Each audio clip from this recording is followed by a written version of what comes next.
হ্যাঁ শুনতে পাচ্ছি, বলুন বলুন। ওহো, আরে এই অভিরাজ, এই জিনিসগুলো তুলে নে না। আরে দাদা আমি আসছি রে ভাই। আরে শুনুন না যেটা বলছি। শোন, ভেতরের ঘরে গিয়ে রাখিস। হ্যাঁ ঠিক আছে। আচ্ছা তোমরা চুপ করো না।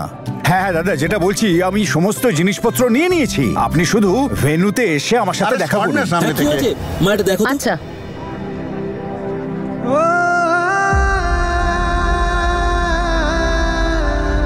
আরে এটা ভেতরে বসেও তো দিতে পারতে। এসো চলো, আরে চলো না ভেতরে বসে কথা বলি। যেটা করতে এসেছিলাম সেটা হয়ে গেছে, আর কোনো ব্যাপারে আমি কথা বলতে চাই না।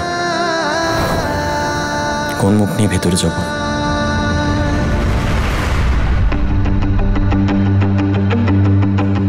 ঈশান, তুমি এখানে কি করছো? ভিতরে চলো। আমি আসলে দাদুর সাথে দেখা করতে এসেছিলাম। হ্যাঁ তো ভিতরে চলো না। হ্যাঁ আপনি চলুন, আমি আসছি। ঠিক আছে।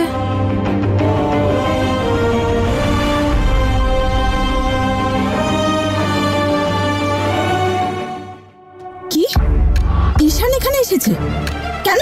নিশ্চয়ই মল্লিকা ওকে পাঠিয়েছে ওর বুদ্ধি খাটিয়ে, তাই নম্রতাকে সরি টরি বলতে এসেছে হয়তো। হ্যাঁ হ্যাঁ রাখছি রাখছি। এই লোকটা না একদম জাতা, কোনো কাজ ঠিক মতো করতে পারে না। হ্যাঁ দাদা তুমি রেডি হয়েছো? হ্যাঁ নেছো, আমি রেডি।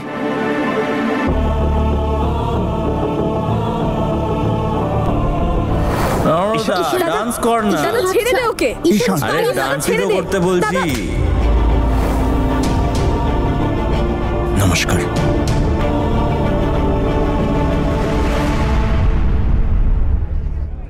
দাদু, আমি নম্রতাকে দেখতে এসেছি। কিছু কথা ছিল ওর সাথে।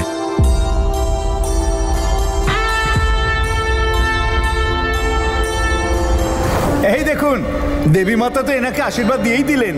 এমনও হতে পারে কাল হয়তো এনার কপালেও সিঁদুর উঠবে। আমি নিজে চেয়েছিলাম তুমি ওর সাথে কথা বলো, কিন্তু সেদিন যে ঘটনাগুলো ঘটলো না, সেটা হওয়া উচিত হয়নি। আর তারপর থেকে আমি চাই তুমি বিয়ে পর্যন্ত নম্রতার থেকে দূরে থাকো। আর এমনিতেও নম্রতা বিয়ের জন্য সমস্ত দুঃখ নিজেই সহ্য করছে। আমি চাই না যে এই দুঃখটা তুমি খুঁচিয়ে জাগাও। সেই জন্যই বিয়েটা শান্তিতে হতে দাও, তারপর কথা বলো।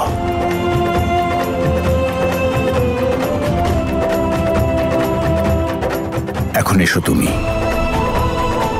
ঠিক আছে, তুমি যা বলবে তাই হবে। আমি আসছি। চলো, চলে গেছে। হ্যাঁ সত্যি। আরে ও দাদা, আমাদের তো দেরি হয়ে যাচ্ছে। দাঁড়িয়ে আছো কেন? এবার তোমাদের বেরোতে হবে। সব ঠিক আছে।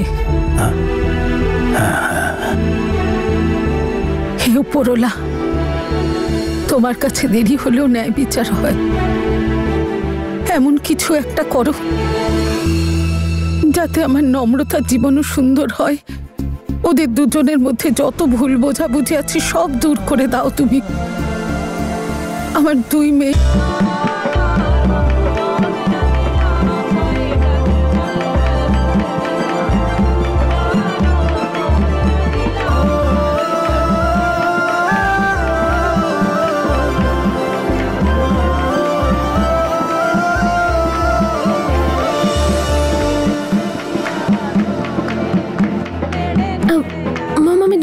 আসছি। আচ্ছা ঠিক আছে, আমি এক্ষুনি আসছি। তাড়াতাড়ি আসিস।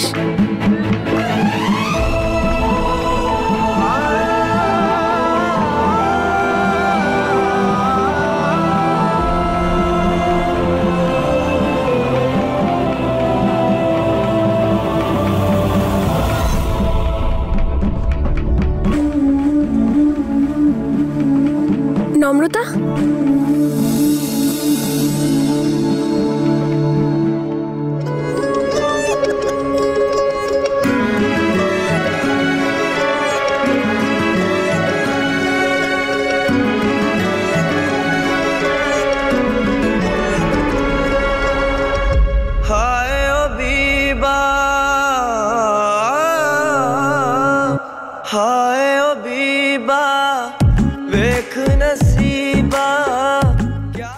আমি জানি তুই মল্লিকাকে খুব একটা ভালোবাসিস না, আর আমি এটাও জানি যে তোর আসল ভালোবাসা পলিটিক্স।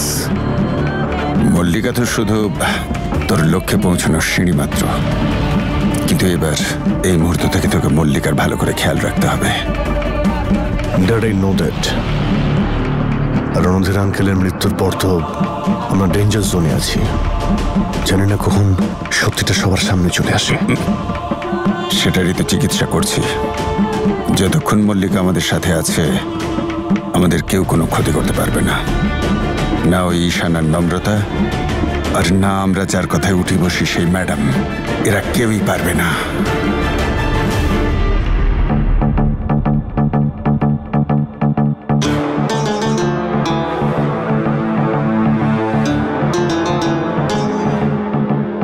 যতই কথা শোনাও, যতই করো গালাগালি, কিন্তু গেম তো সেভাবেই চলবে যেভাবে জ্যাসমিন দেবে হাতে তালি।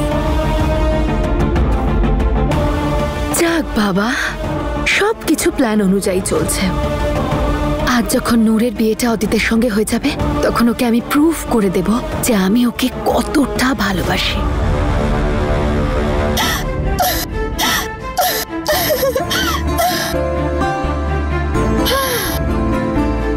আজ মজা জমে যাবে, কারণ আজকের স্টার আমি আর নিখিল। মল্লিকা স্টার তো অলরেডি ভেঙে পড়ে আছে, আর রাতের মধ্যে উধাও হয়ে যাবে। আর তোদের হবে না ওই বিয়ে টিয়ে। মল্লিকা আর নম্রতা, তোরা দুজনে অনেক মজা করেছিস আমায় নিয়ে, কিন্তু এবার আমি তোদের রাতের ঘুম উড়িয়ে দেব, তাও আবার সব সময়ের জন্য। শুধু একবার মল্লিকা এই ফটোগুলো দেখতে পাক, তারপর ও নিজের বিয়ে নিজেই ক্যান্সেল করে দেবে। ব্যাস, আর ওদের বন্ধুত্ব সেটা বোনাস হিসেবে ক্যান্সেল হয়ে যাবে। তোদের স্বপ্ন চূর্ণ আর আমার প্ল্যান সম্পূর্ণ। আজ খুলবে মুখোশ, লেডিস এন্ড জেন্টলম্যান, আজ খুলবে মুখোশ ভালোবাসার বন্ধুত্বের মুখ থেকে, যখন একই মণ্ডপে হবে দুটো বিয়ে। অবশ্য আমি যদি হতে দিই তবে তো। আজকে তো একটাই বিয়ে হবে, আমার আর নিখিলের, আর সবার অ্যাটেনশন আমাদের উপর থাকবে। এবার জমবে মজা।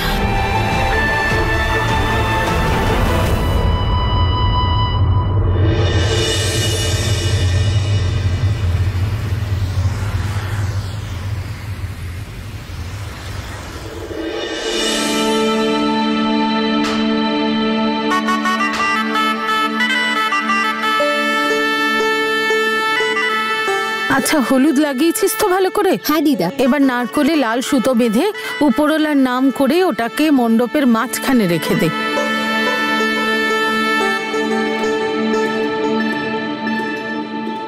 মজা করছেন নাকি আমার সাথে? আপনাদের পেমেন্ট তো ক্লিয়ার হয়ে গেছে। যাও দেখি, বরযাত্রী এসে পৌঁছাবে, এখনো কাজ শেষ হয়নি। কাপড়টা লাগাও ভালো করে।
যার কথা আমি বুঝে যেতাম, এতবার বোঝানোর পরে তার কথা আমি বুঝতে পারলাম না।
সরি ফর দ্যাট, কিন্তু আপনাদের এখান থেকে সরতে হবে। আমি এখনই সবটা ঠিক করে দিচ্ছি।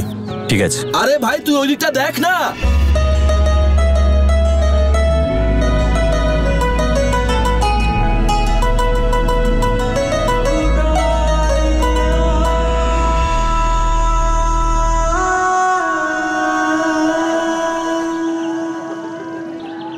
নম্রতা,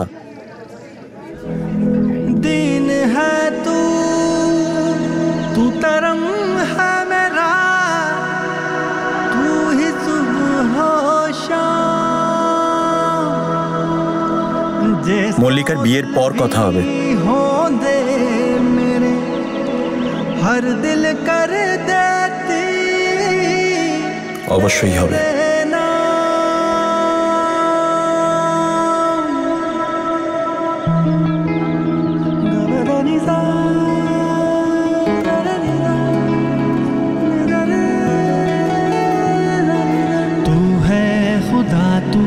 इबादत मेरी,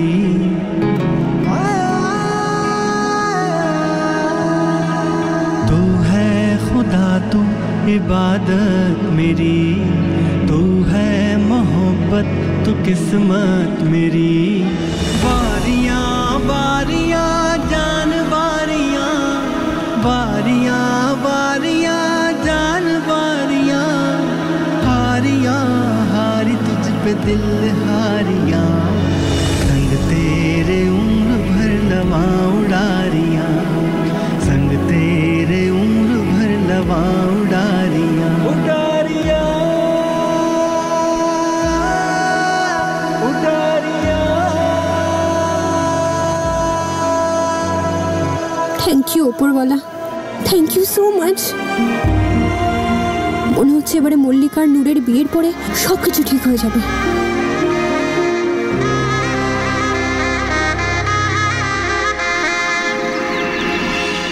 আজ মোদের কন্যার বিয়ার নীরু, তোর গল্প করা শেষ হয়ে গেলে ভেতরে গিয়ে ডেকোরেশন গুলো দেখ, সব এদিক ওদিক ছড়িয়ে ছিটিয়ে পড়ে আছে। মহেশ, আমার দুই ছেলে শেরওয়ানি কোথায়? কখন থেকে খুঁজছি। যাও ভেতরে গিয়ে ওদের দিয়ে এসো। আরে এই তো বৌদি, আরে বাকি কাজের জন্য আমি আছি তো। তুমি গিয়ে শুধু অতিথিদের খেয়াল রাখো, আর রইলো বাকি আমার ভাই পড়া। ওদের টিপ টপ করে সাজিয়ে মণ্ডপে নিয়ে যাওয়ার দায়িত্ব কার? প্রিন্সের। Thank you Prince Babu, thank you. আরে কোনো ব্যাপার না। আপনারা সিঙ্গারা খেয়েছেন তো? প্রিন্স আঙ্কেল, শেরওয়ানি এখানে। আরে নিয়ে আয় ভাই, নিয়ে আয়। আরে বাহ বাহ বাহ, দারুণ হয়েছে তো। অপমান করলো তোমায়? মানে তুমি এই বাড়ির জামাইয়ের মতো থাকো, কাজের লোকের মতো করো না তো। ওরে আমার গুড়ের নাড়ু, হ্যাঁ এই বাড়িও তোমার, আমিও তোমার, তাহলে কাজ করতে আমার লজ্জা কিসের? এখানে দাঁড়িয়ে বেশি কথা বলো না, গিয়ে পাগড়ি পরো, রেডি হও। ওরে আমার চমচম, তুমি রেডি হয়ে গেছো মানে ধরো আমিও রেডি হয়ে গেছি। শুধু শেরওয়ানিটা নিয়ে গিয়ে অদিতকে দিয়ে আসি আমি। হ্যাঁ দাদা, আসছেন তো? আরে পুরো মিডিয়া আসছে কভারেজের জন্য। হ্যাঁ, আরে আমার ছেলে অদিতের বিয়ে, আমাদের বংশের যোগ্য উত্তরসূরি। আরে এসো এসো, বাড়ির সবাইকে নিয়ে চলে এসো। সন্ধ্যাবেলা আসছো তো? কি গো, তুমি এখানে আছো? আমি কখন থেকে ভিতরে তোমায় খুঁজছি। তুমি বাইরে কি করছো? তোমার তো ভিতরে থাকা উচিত। ভিতরে এসে একবার দেখো বরের সাজে তোমার দুই ছেলেকে কেমন মানিয়েছে। আমার ছেলে যখন রাজপুত্রের মতোই লাগছে, অবশ্য তাতে তোমার কৃতিত্ব কিছু কম নয়, আমি জানি। আজ তোমাকে খুব খুশি দেখাচ্ছে। রুদ্রশেখরের নিঃশ্বাসের সঙ্গে সঙ্গে এই চ্যাপ্টারটাও বন্ধ করে দাও, আর তাও সারা জীবনের মতো। তারপর না নম্রতা কিছু করতে পারবে আর না ঈশান। কি বলি তোমায়, একটা খাড়া মাথার ওপর ঝুলছিল, এবার আমি সেটা থেকে মুক্তি পেলাম। তুমি যাও, ভেতরে যাও, আমি আসছি। তুমি তাড়াতাড়ি এসো, আমি ওয়েট করছি। শুধু বিয়েটা একবার হয়ে যাক, তারপর সব ঠিক হয়ে যাবে।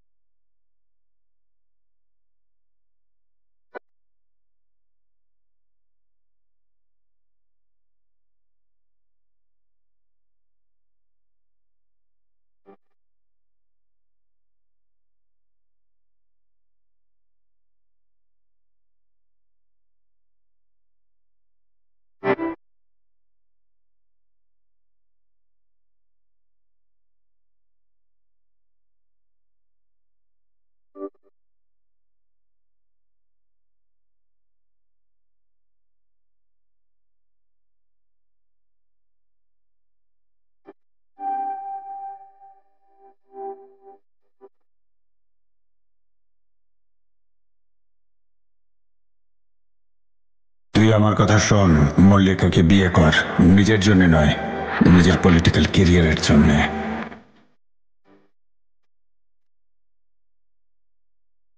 এমনি তো এবারের মেয়ের খুব সুন্দরী, কিন্তু আজকে এমন ভাবে সাজাবেন যেন নিখিল দেখতেই থাকে ওকে। আমি নিখিলকে পেয়ে তোদের চেয়ে ভালো ছেলে পেয়েছি। এবার আমি রাজরানী হয়ে থাকবো। আজকে আমি খুব খুশি নূর যে তোর বিয়ে হয়ে যাচ্ছে। শুধুমাত্র উপরবেলা সব ঠিকঠাক করে দেন। মনে আছে তো তোর, এই বিয়েটা তোর স্বপ্নের বিয়ে নয়, বরং এই বিয়েটা তোর স্বপ্ন পূরণ করার জন্য হচ্ছে। সমস্ত ক্যামেরা তোর উপর আর মল্লিকার উপর থাকবে। আজকে ক্যামেরাগুলো সারাক্ষণ আমাদের উপর ফোকাস করবে। অনেক মিডিয়া কভারেজ হবে, আর সমস্ত খবরের কাগজে, সব টিভি চ্যানেলসে শুধু আমাদের দেখাবে। শুধু আজকে যেন আমাকে একদম পিকচার পারফেক্ট দেখায়। আরে হ্যাঁ হ্যাঁ, এখানকার নিউজ পেপারে তো এবার ওর ছবি ছাপা হবে। ভালো করে রেডি করে দাও ওকে।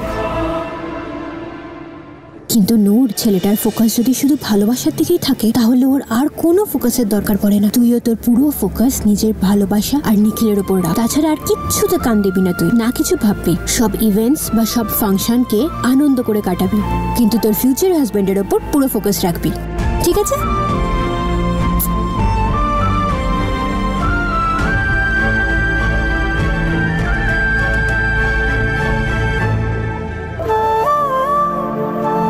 মিডিয়া কভারেজ হবে। নিউজ পেপারে তো এবার ওর ছবি ছাপা হবে।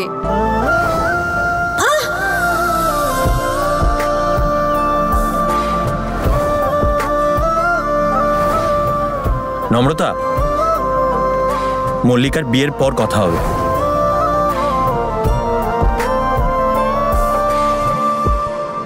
এই বিয়ের কভারেজ সমস্ত মিডিয়াতে আর পেপারে পাবলিশ হবে, আর তুই সেটাতে সব থেকে বড় হিরো হতে পারিস। আর তোকে নিজেকে একজন আইডিয়াল ফ্যামিলি ম্যান হিসেবে প্রতিষ্ঠিত করতে হবে। সবার যেন এটা মনে হয় যে তুই তোর ফ্যামিলিকে আর স্ত্রীকে ভীষণ ভালোবাসিস। তোর ভাবি স্ত্রী কিছুদিন আগেই তার বাবাকে হারিয়েছে। লোকে যেন এটা ভাবে যে তার এই দুঃসময়ে তুই তার পাশেই আছিস।